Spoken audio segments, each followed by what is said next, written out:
Toujours dans la résolution du triangle, c'est-à-dire on s'intéresse à connaître tous les côtés et tous les angles d'un triangle.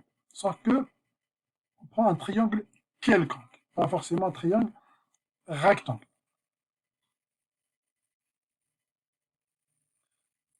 Pour cela, Pythagore ne s'applique pas.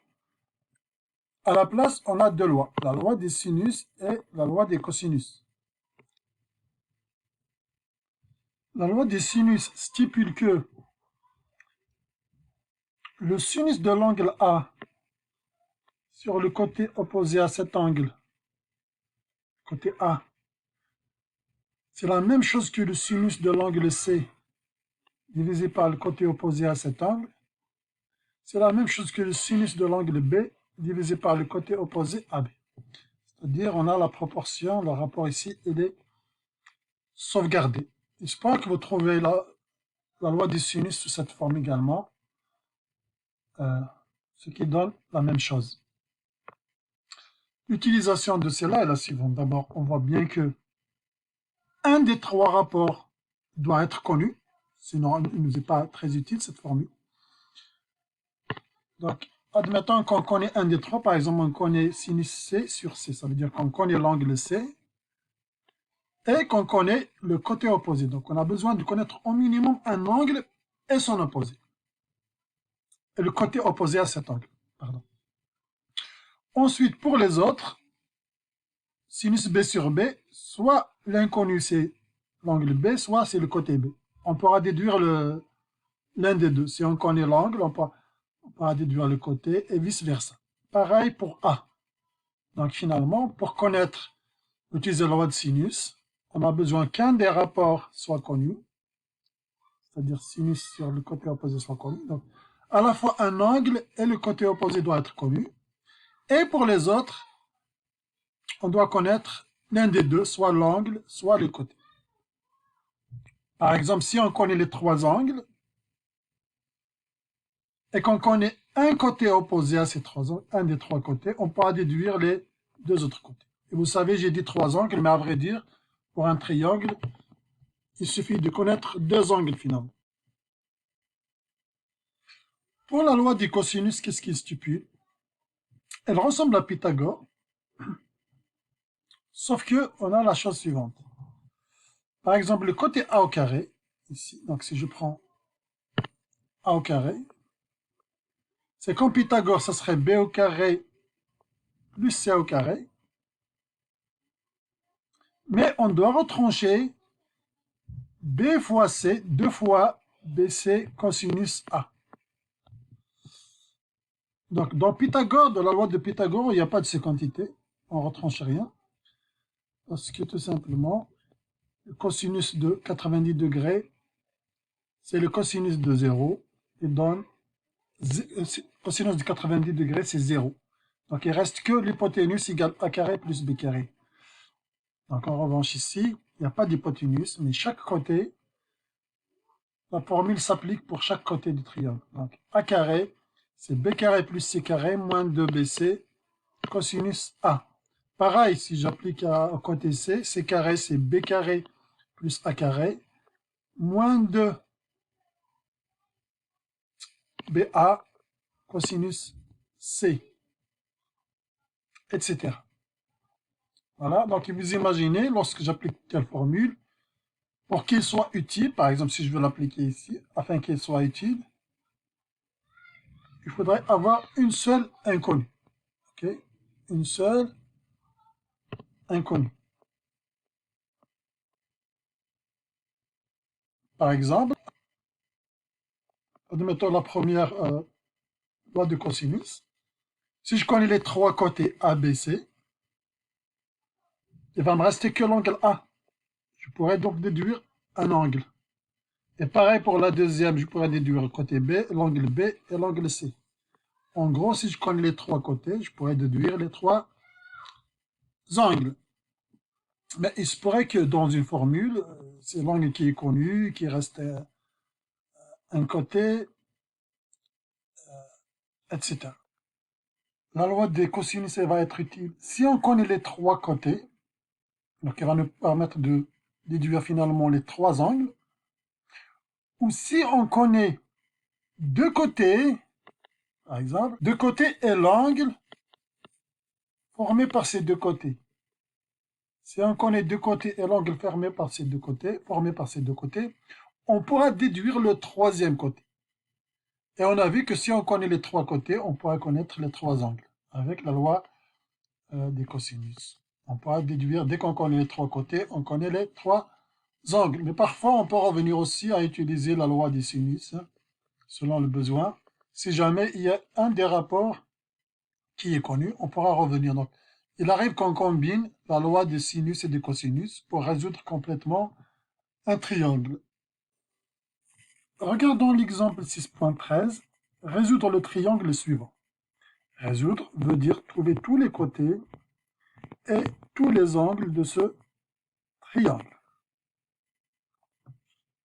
On a vu que la loi des cosinus, pour qu'elle soit utile, soit on connaît les trois côtés, on pourra déduire les trois angles.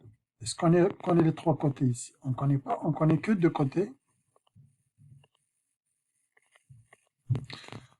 La loi du cosinus peut s'appliquer si on connaît aussi deux côtés, mais l'angle formé par ces côtés. Donc ici, on devrait connaître B pour qu'on puisse appliquer la loi du cosinus. Donc a priori, la loi du cosinus ne va pas s'appliquer. Pour l'instant, en tout cas. On va utiliser la loi des sinus. Après donc la loi des sinus, on a le sinus de l'angle A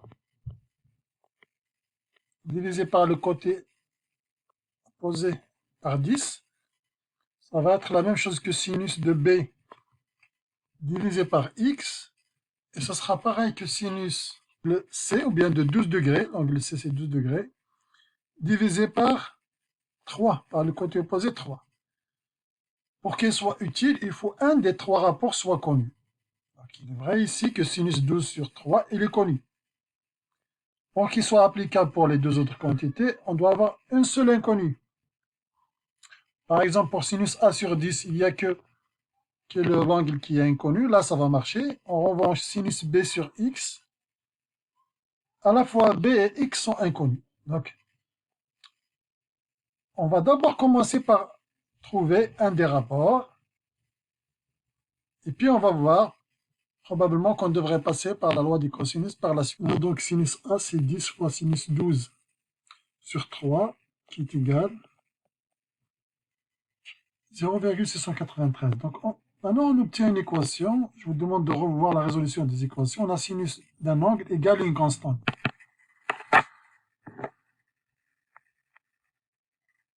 Donc, il y a deux solutions. Arc sinus 0,693 et 180 degrés moins arc sinus 0,693. Donc, 43 degrés, 43,87 et 136,13. Donc, il y a deux solutions possibles finalement. Donc, pour l'angle A, on va essayer d'exclure la deuxième. D'après le dessin, l'angle A est plus petit que 90 degrés. Okay? Donc, on va exclure la deuxième solution. Mais dans l'absolu, il faut garder les deux possibilités afin de continuer. Donc, pour le moment, on exclut la solution 136 degrés, ce qui nous laisse la solution 43,87 degrés. Donc, on vient de connaître le deuxième angle, un deuxième angle. On connaît déjà l'angle du degré à un côté. On vient de connaître un deuxième angle. Si on connaît le deuxième angle, donc ici, côté, on le connaissait déjà. Si on connaît deux angles dans un triangle, on connaît forcément le troisième. Donc B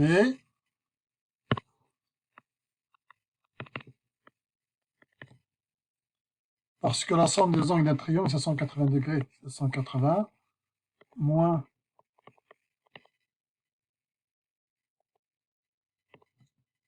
on obtient donc 124,13 degrés. Et il nous reste donc à appliquer encore une fois la loi de sinus pour déterminer ici le côté X. C'est la seule chose qui est inconnue ici. Donc à l'aide de la loi des sinus toujours, vous pouvez également trouver X avec la loi des cosinus. Je vous demande de le faire en exercice. Ici, on va vraiment utiliser la loi des sinus.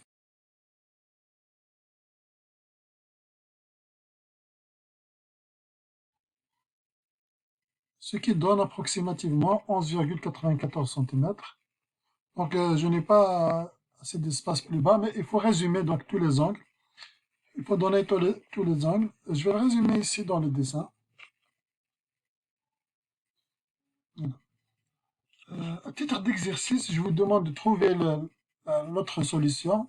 C'est-à-dire, admettons que l'angle A dépasse 90 degrés. Toujours le même problème, résoudre le triangle, sachant que ce dessin ne correspond pas tout à fait à la réalité. En ajoutant l'information que l'angle A dépasse 90 degrés. Okay. Donc c'est à peu près la même chose. Juste noter que l'angle A dépasse 90 degrés. Et donc, le même problème, résoudre le triangle suivant. Je vous demande également d'appliquer la loi des cosinus ici, puisqu'on connaît tous les angles et tous les côtés. Appliquer la loi des cosinus pour vérifier vraiment nos calculs. Mais je vous dis tout de suite que vous n'allez pas avoir les valeurs exactes, puisque les côtés sont approchés, les angles aussi sont approchés. Donc, par exemple, x au carré, 11,94 au carré, vérifiez que c'est très proche de 10 au carré, plus 3 au carré, moins de 3 fois 10 fois cosinus 124,13. Vérifiez ça et vérifiez pour tous les autres côtés également. Vérifiez la loi des cosinus sur ce triangle après qu'on ait calculé tous les côtés et tous les angles. Continuons avec le numéro 6.14.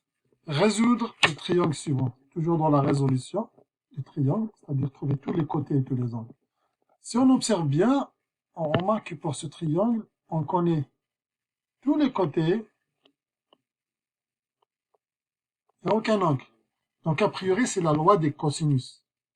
En tous les cas, au début, une fois la loi des cosinus nous a permis de trouver au moins un angle, on pourra éventuellement utiliser par la suite la loi des sinus.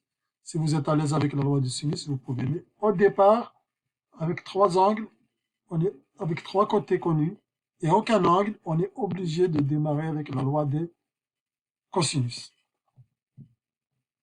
On va donc essayer de trouver un des trois angles, n'importe lequel.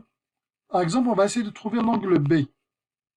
On a, d'après la loi des cosinus, on obtient cette équation. Ensuite, on isole cos θ, cos B. Cos B égale moins 0,6875. La résolution de l'équation cos θ égale constante nous donne B égale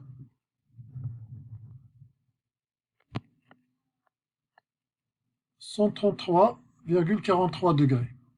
Je tiens juste à préciser que si on applique rigoureusement la résolution de cos B égale une constante, on devrait ajouter la deuxième solution qui va être 360 degrés moins 133,43 degrés, qui est une quantité supérieure à 180.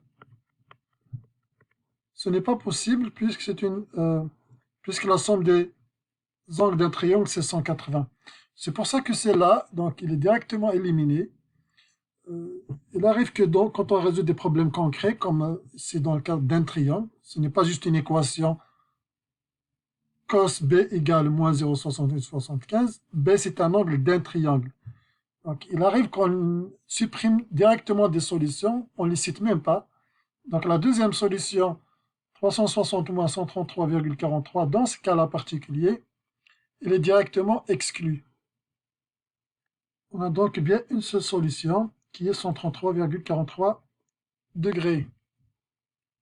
On a donc trouvé un angle, c'est l'angle B. Maintenant, on va chercher un deuxième angle. À partir de cet instant, on connaît dans le triangle trois côtés et un angle. Ça veut dire qu'on peut appliquer la loi de sinus comme la loi des cosinus, comme vous le voulez.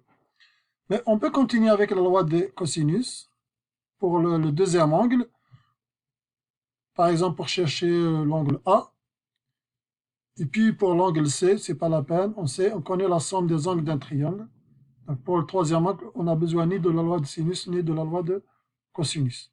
Continuons donc avec la loi de cosinus. On trouve avec la loi des cosinus la deuxième solution, le deuxième angle A, qui est 28,96 degrés. Donc, l'équation cosinus A égale 0,875 également va admettre deux solutions. Mais la deuxième solution va dépasser 180 degrés. En fait, c'est le cas toujours des équations de type cosinus x égale une constante. Parce que s'il y a un angle qui a un certain cosinus, s'il est positif ici, le deuxième angle sera ici, donc il va dépasser 180. Si le cosinus x est négatif, donc le arc cos il va donner cet angle, et l'autre angle il va être là, également va dépasser 180. Donc si vous êtes à l'intérieur d'un triangle, vous savez que ça ne dépasse jamais 180, donc il n'y a que la première solution, arc cos, dont vous devez tenir compte, si vous appliquez la loi des cosinus. Donc ici, on peut l'écrire entre parenthèses, mais on peut ne pas l'écrire. On peut écrire que la deuxième solution n'est pas est exclue également. Ça vient du fait qu'on travaille dans un triangle. Okay? De façon générale, il faut absolument mettre la deuxième solution. On sait qu'on est à l'intérieur d'un triangle. Un angle ne peut pas dépasser 180 degrés. Et enfin, on va calculer le troisième angle, qui ne nécessite pas de la loi de sinus et de cosinus. Donc, on trouve 17,61 degrés pour l'angle C. C'est un calcul que vous pouvez vérifier avec la loi des cosinus, par exemple, la loi des sinus. Vous pouvez essayer d'appliquer une de ces deux lois pour faire un check sur ce résultat, mais il est probable que vous trouvez une légère différence. Ça devait être moins que 1 degré, la différence quand même, de l'ordre du 10e degré, par exemple. Si jamais vous le faites avec la loi de sin ou la loi de cos.